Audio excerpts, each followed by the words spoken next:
Bonjour à tous, merci de regarder François. Où en sont les initiatives citoyennes? Beaucoup demandent des libertés aujourd'hui. Certains proposent des initiatives pour changer, pour avoir des alternatives. C'est le cas d'Emmanuel qui aujourd'hui nous a rejoint dans ce petit débriefing.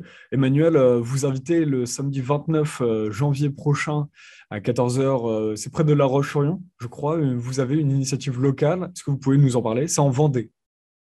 Tout à fait. Donc, à Chaillé-sous-les-Ormeaux, nous sommes en train d'organiser un événement qui aura donc lieu à 14 heures le samedi 29 janvier, où nous réunissons des associations, des politiques citoyennes, pour pouvoir commencer à faire un maillage local, un tissu social, pour apprendre à se connaître, à faire un carnet d'adresses.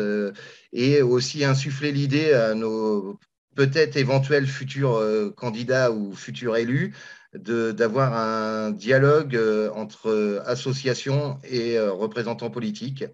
Donc, on a invité énormément de monde. Il y a des présidentiables, il y a des gens qui sont aux législatives et beaucoup d'associations locales à essayer de communiquer, d'apprendre à se connaître, des technocrates qui vont ouvrir un dialogue avec des gens de terrain, les associations en l'occurrence. Il y a 1,5 million d'associations de loi 1901 en France, donc réparties sur tout le territoire et diverses et variées. Donc, à chaque problématique, il doit y avoir une solution grâce aux associations. Et ça peut aussi être un contre-pouvoir associatif, mais il faut quand même initier cette idée de dialogue citoyen, association, élus. Et c'est pour ça qu'on a créé cet événement où nous avons mélangé toutes ces personnes-là pour qu'ils puissent apprendre à se connaître. Effectivement, énormément d'associations. Moi, dans mon coin, je ne les connaissais pas tous, je les connais toujours pas toutes. Et le but, c'est quand même de se référencer, d'apprendre à se connaître, de tisser des liens pour pouvoir aiguiller les gens qui ont des problématiques vers des semi-professionnels, les associations, pour régler le problème dans l'urgence ou avoir un soutien. C'est de la solidarité locale. Voilà l'idée. Et Que ça soit aussi. Pardon. il y aura une fédération, il y a l'Alliance éco-citoyenne qui sera là, il y aura d'autres partis qui seront aussi présents, des partis citoyens. Comment est-ce que... Oui, tout à fait. Pareil, il y a donc Alliance éco-citoyenne qui a été invitée au niveau des législatifs, soutien législatif. Au niveau soutien législatif aussi, on a des dynamiques populaires constituantes, le groupe de Monsieur Nikonov. Au niveau présidentiable, nous avons Gilda Vieira, Adélaïde Joran. Nous avons quoi encore comme groupe? On a les cercles citoyens qui sont les législatives locales de Vendée. On a 5 candidats citoyens qui seront invités. On a également. Alors, Alexandre Langlois, je viens d'apprendre qu'il avait un problème familial, donc il ne pourra pas venir, mais on avait invité Alexandre Langlois. Voilà, il y a quelques groupes politiques qui sont invités, oui. Pour citoyens en tout cas, oui, pas des professionnels de la politique, parce que bon, il y a un formatage, il y a j'allais dire, une habitude de faire qui nous aimerions bien que ça change, donc que nous ayons une proximité avec nos élus. Donc voilà. Ça fait partie de tout un... Vous, là, vous voulez vraiment insuffler un élan d'un système alternatif. Comment est-ce que vous présenteriez la chose? Si vous voulez du changement au niveau politique en général, et là, ces actions citoyennes peuvent insuffler quelque chose de nouveau? Ben, on l'espère en tout cas, oui, c'est ça, c'est faire un contre-pouvoir associatif où les gens engagés, ce sont tous des militants, tous des bénévoles, des gens qui sont vraiment une volonté de solidarité, de soutien, d'aide, puissent communiquer avec nos élus, car ce ne sont que nos représentants. Il faut leur rappeler aussi un petit peu.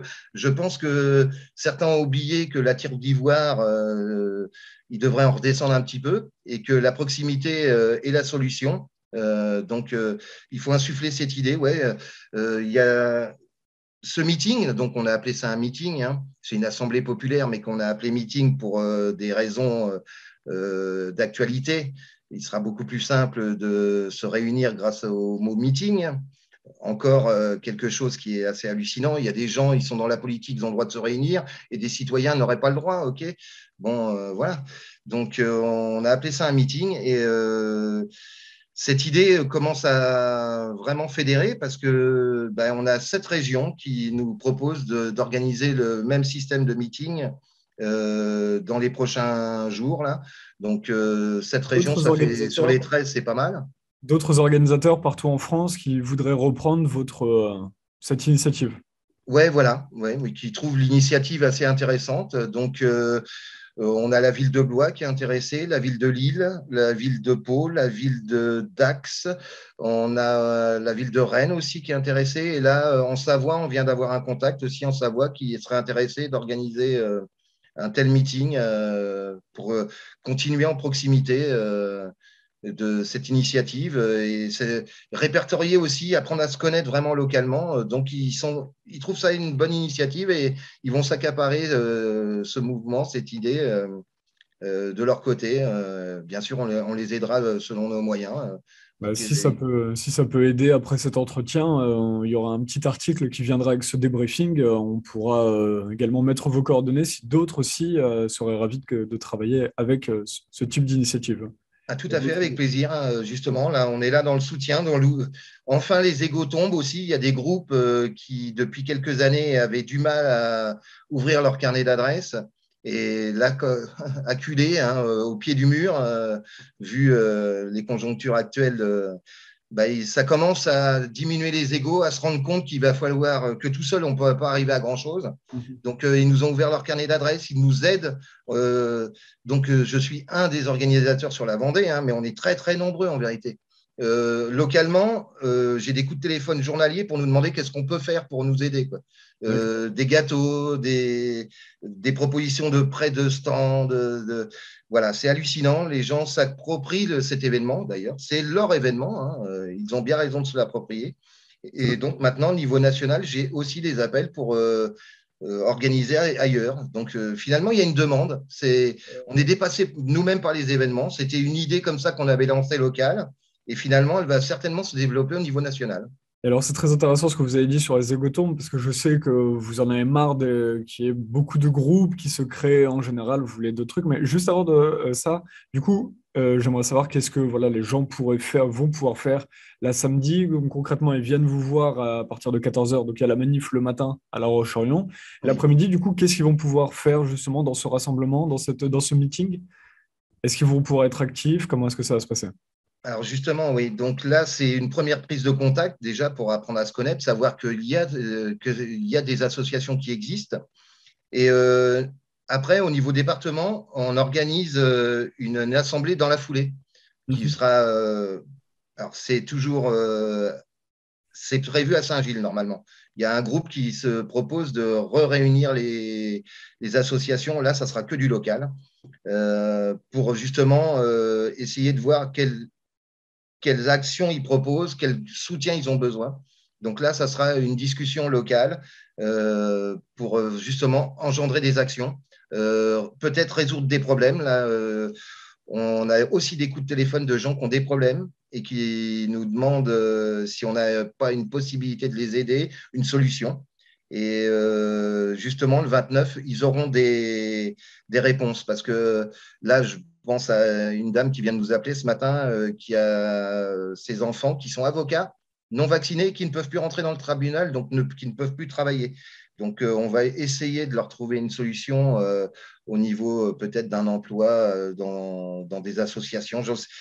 Mais voilà, tout ça, ça va être le 29 qu'il va y avoir des possibilités de rencontres, de trouver des solutions pour des problématiques. Je vous donne celui-là comme exemple, mais il y en a d'autres, des parents qui ont des difficultés pour l'enseignement de leurs enfants, puisque donc on a aussi invité des groupes qui sont en train de créer des écoles, des ateliers pour éduquer les enfants. Au niveau sportif, on a une association de jeunes qui font du cirque. Qui se proposent de recevoir aussi des enfants pour les réinsérer dans le sport ludique, là en plus. On a aussi des gens par chez nous qui font des ateliers sportifs aussi, parce que nous sommes devenus des sous-citoyens. Certaines catégories de la population sont devenues des sous-citoyens. Donc, il va falloir pallier à ça, parce qu'on ne peut pas nous déconnecter de cette société, c'est pas possible. Quand vous dites par rapport à des sous-citoyens, est-ce que vous parlez par rapport à la vaccination, les passes sanitaires et tout ça, ou c'est déjà d'avant? le malaise qu'avaient par exemple les Gilets jaunes et tout ça. On compte ou pas? Voilà, les deux, les deux. Il y a des gens qui ont vraiment des difficultés financières. Donc, effectivement, le sport, ça coûte. Les transports, ça coûte. Donc là, c'est vraiment à prix réduit, voire bénévole. Il y a des bénévoles vraiment qui vont se mettre à la disposition des gens des activités. Et effectivement, maintenant, avec la conjoncture actuelle, il y a aussi le pass vaccinal, il y a aussi le pass sanitaire qui bloque énormément de gens. Donc, les loisirs, on n'y a plus accès. Le sport, on n'y a plus accès. Les transports, on n'y a plus accès. Et certains niveaux santé, on n'a plus trop accès. Donc, effectivement, nous devenons des sous-citoyens, ce qui est inadmissible en France, hein. Donc, par solidarité, et parce que nous sommes un peuple vraiment solidaire, des gens qui aimons notre liberté, notre libre expression. Donc, on va trouver des palliatifs à toutes ces nouvelles lois, tout ce qui nous tombe dessus, pour continuer à vivre à peu près normalement. Voilà. Alors, effectivement, hein, écoutez, Est-ce que ça moi-même, je ne pallie? suis pas vacciné. Ouais. Et d'après ce que je comprends, le vaccin n'empêche pas la contamination, n'empêche pas de tomber malade. Et moi, je suis responsable. Ouais. Euh, Si j'attrape le Covid, je ne vais pas aller me plaindre. Et ceux qui ne sont pas vaccinés, si je leur transmets le Covid, à mon avis, ils ne vont pas se plaindre non plus. Parce que c'est vraiment un choix. On est en toute conscience. On sait exactement ce qu'on fait. Alors du coup, parce qu'on a beaucoup parlé de la vaccination sur cette chaîne, là on va se focaliser sur votre événement. Ce qui est intéressant, c'est, vous parliez beaucoup, et même avant l'entretien, vous me disiez que comment dire, vous viviez mieux il y a 30 ans qu'aujourd'hui. Est-ce que là, ces initiatives viennent pallier? Du coup, est-ce que vous vous dites, bon, bah, l'État, c'est une faillite de l'État, l'État n'arrive pas à s'occuper de ses citoyens, donc ces citoyens vont s'occuper eux-mêmes avec ce tissu social de leurs conditions de vie. Oui, oui, tout à fait. Oui. D'accord. Écoutez, de toute façon, les associations, c'est bien pour pallier aux carences gouvernementales, hein, et c'est une masse de personnes qui coûtent pas cher en plus. Donc oui, nous allons fédérer tous ces gens pour justement pallier à cette carence et ils seront une aide, bien sûr. C'est exactement ça. Je vivais, comme je vous disais, je vivais mieux il y a 30 ans qu'aujourd'hui. Moi, mon salaire, il n'a pratiquement pas bougé, hein. En 40 ans d'expérience, je suis tourneur-fraiseur. Je suis toujours à 1 800 € après 40 ans d'expérience. L'échelle sociale, j'ai commencé tourneur-fraiseur sur commande numérique. Aujourd'hui, 40 ans après, je suis tourneur-fraiseur sur commande numérique. Je vois pas, on n'a pas cette perspective, on a peur tout le temps du lendemain, peur financièrement du lendemain, peur du voisin. On nous a maintenant peur d'un virus. On nous a insufflé cette peur. Il va falloir qu'on arrête d'avoir peur parce que nous sommes un peuple solidaire, nous sommes des gens avec un grand cœur et il y a des solutions locales à toutes les problématiques. Voilà. Donc, et puis, c'était comme ça avant. Comme je vous dis, hein, les salaires n'ont pas augmenté, les charges augmentent en permanence. Donc, à un moment, il va y avoir une rupture, hein. Au début des Gilets jaunes, 6 millions de pauvres. Aujourd'hui, on peut presque en compter 12 millions. Voilà. Est-ce que vous croyez que ça va aller mieux? Moi, je ne suis pas sûr. Donc, il va falloir qu'on s'organise. Alors, pour consommer plus intelligemment, l'événement du 29, on a invité des maraîchers, des jardiniers, on a des collectifs sur l'autonomie, on a des collectifs sur la résilience. Voilà, il faut aussi s'organiser pour consommer plus intelligemment. La surconsommation, la surproduction, c'est un problème écologique aussi. Donc, il y a aussi un éveil sur toutes ces problématiques qui va être lancé pendant cet événement. Voilà, il faut de l'information et trouver aussi des solutions. Donc, grâce à ces associations, des solutions vont être proposées. Maintenant, après, chacun voudra aller où il veut, hein. Mmh. Voilà.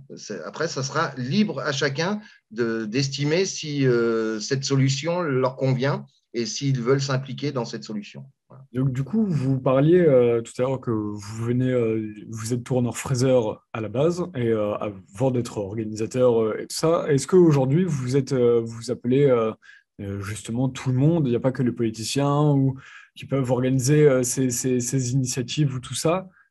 Être un citoyen engagé, prendre les choses en main, qu'est-ce que ça demande? Vous qui êtes dans l'organisation, est-ce que vous appelez tout le monde à pouvoir créer ces initiatives pour recréer du tissu social? Qu'est-ce que Bah, ça demande de pouvoir oui, faire ça? oui, qu'est-ce que ça demande? Bah, un petit peu d'implication quand même. Voilà, moi, effectivement, j'ai quand même j'ai un esprit malheureusement très logique et je vois les problèmes, ils se mettent face à mon visage directement. Donc, bah, un petit peu d'implication. Après, bah, tout seul, on peut rien, donc de l'aide, avoir envie de solidarité locale, de recréer un tissu social. Si vous avez ça dans le sang, bah, écoutez, vous pouvez organiser. Et puis maintenant, comme je disais, il y a les égos tombent et les carnets d'adresses s'ouvrent.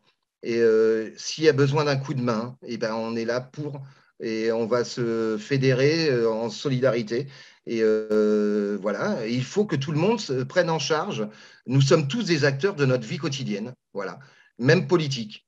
Et bien sûr, un engagement citoyen, c'est un engagement politique, quoi qu'on en dise. Moi, je ne suis absolument pas politisé. Je vais même vous dire, je suis abstentionniste parce que j'arrive toujours pas à trouver qui me fait vibrer en ce moment, même dans les candidats citoyens. J'attends vraiment des propositions et une sincérité. Il y a plein de choses qui rentrent en compte hein, dans cette implication politique. Et pour l'instant, bah, j'attends d'avoir une réponse, d'avoir quelqu'un qui vraiment proposerait des choses et que je sentirais qu'il respecterait ses engagements. Et pour l'instant, malheureusement, C'est pas encore le cas. c'est pas encore tout à fait le cas. Mais donc, voilà, comme je vous disais, un contre-pouvoir associatif, parce que les associations, c'est sur du moyen et long terme. La Ouais. politique, si vous perdez, bah, c'est du vraiment éphémère, et vous rentrez en hibernation pendant 5 ans jusqu'à la prochaine élection. Ça, va falloir aussi que ça change.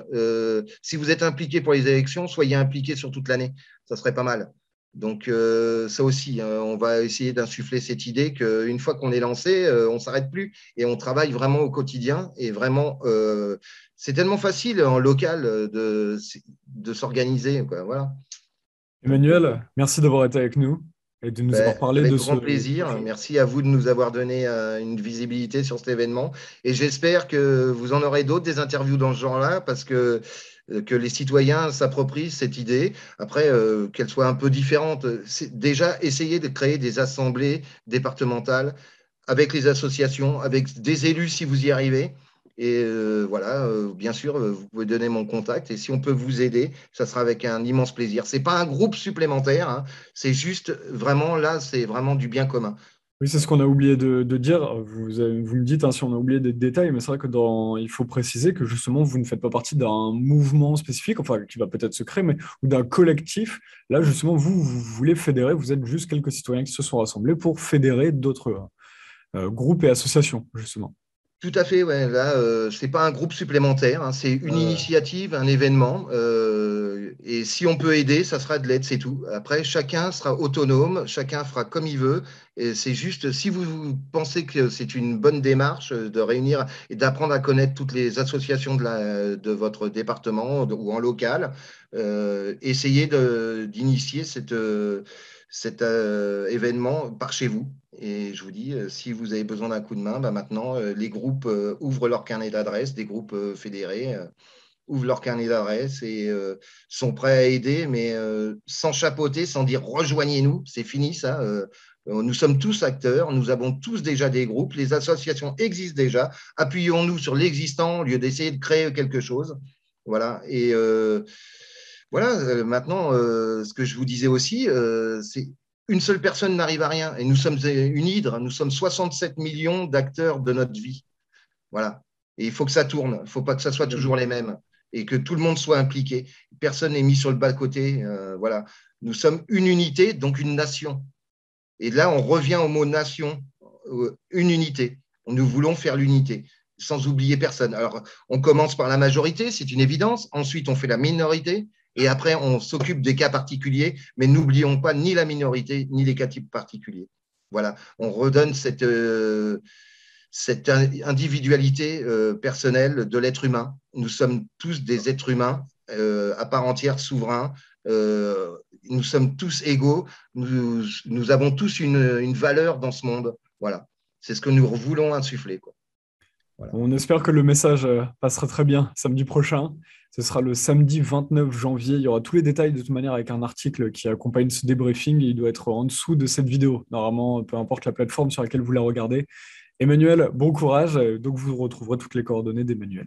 Bon, ben merci de m'avoir donné l'opportunité de Avec m'exprimer. plaisir. C'est super. Voilà.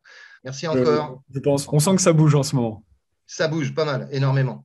C'est ça. Merci beaucoup. Au revoir. Merci, au revoir, à très bientôt.